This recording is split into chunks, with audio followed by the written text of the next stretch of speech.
అమరావతిలో ప్రధాని మోడీ సభ ఏర్పాటును టీడీపీ రాష్ట్ర అధ్యక్షుడు పల్లా శ్రీనివాస్ పరిశీలించారు. ప్రజా తీర్పుతో అమరావతి పూర్వ వైభవాన్ని సంతరించుకుందని ఎమ్మెల్యే శ్రావణ్ కుమార్ తెలిపారు.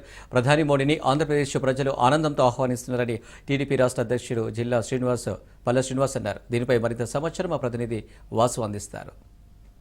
అమరావతి పునర్నిర్మాణ శంకుస్థాపన మహోత్సవం శరవేగంగా జరగనుంది. అయితే అన్ని ప్రాంతాల నుంచి కూడా ప్రజలు తరలివచ్చేందుకు సమాయత్తమవుతున్నారు. దీనిపైన మరింత సమాచారం అందించేందుకు ఈ రాజధాని ప్రాంత తొలి ఎమ్మెల్యే శ్రావణ్ కుమార్ గారు మనతో ఉన్నారు. సార్, ప్రధానంగా చెప్పండి, మీరు 2014 అనంతరపాటికి ఎమ్మెల్యే చేశారు. అదే సమయంలోనే మోడీ గారు శంకుస్థాపన చేయడం జరిగింది.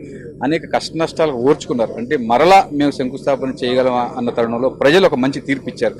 ప్రజలకు మోడీ గారు మరలా రెండోసారి వచ్చి పునర్నిర్మాణ సభకు రానున్నారు. ఎటువంటి హామీలు ఇవ్వబోతున్నారు? అంటే ప్రజలకు ఎటువంటి భరోసా ఇవ్వబోతున్నారు? మీరు చెప్పినట్టుగా 2014-19 కాలంలో రాజధాని లేని రాష్ట్రానికి రైతు సోదరులందరూ కూడా చంద్రబాబు నాయుడు గారు ఇచ్చిన పిలుపు మేరకు దాదాపు 33,500 ఎకరాల భూమిని ఇచ్చారు.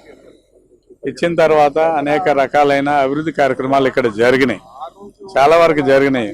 మొత్తం మాస్టర్ ప్లాన్ రెడీ అయింది.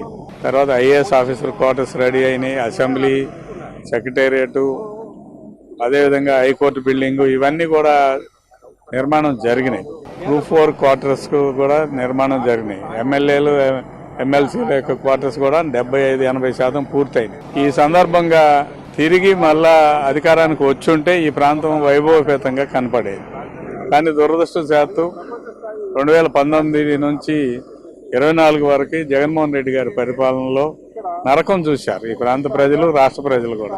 అందుచేత 164 సీట్లు ఇచ్చారు తెలుగుదేశం, జనసేన, బీజేపీ కూటమి. తిరిగి అమరావతి రాజధాని మళ్ళీ పట్టాలెక్కుతుంది, పునర్నిర్మాణం జరుగుతుంది. ఇది తిరిగి శంకుస్థాపన కాదు, శంకుస్థాపన ఆల్రెడీ అయిపోయింది. పునర్నిర్మాణం కోసం 58,000 కోట్ల రూపాయలు పైగా పనులు ఇక్కడ అంకురార్పణ కాబోతా ఉన్నాయి. దానికి సంబంధించిన టెండర్ ప్రాసెస్ చాలా వరకు పూర్తయింది.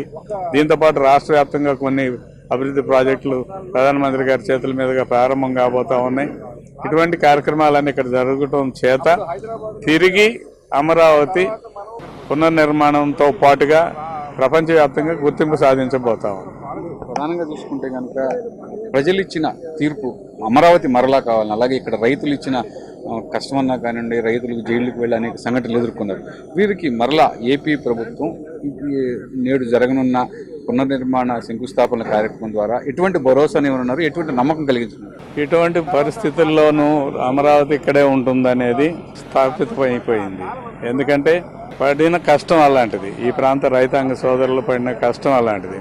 ఈ ప్రాంతమే కాదు, రాష్ట్ర వ్యాప్తంగా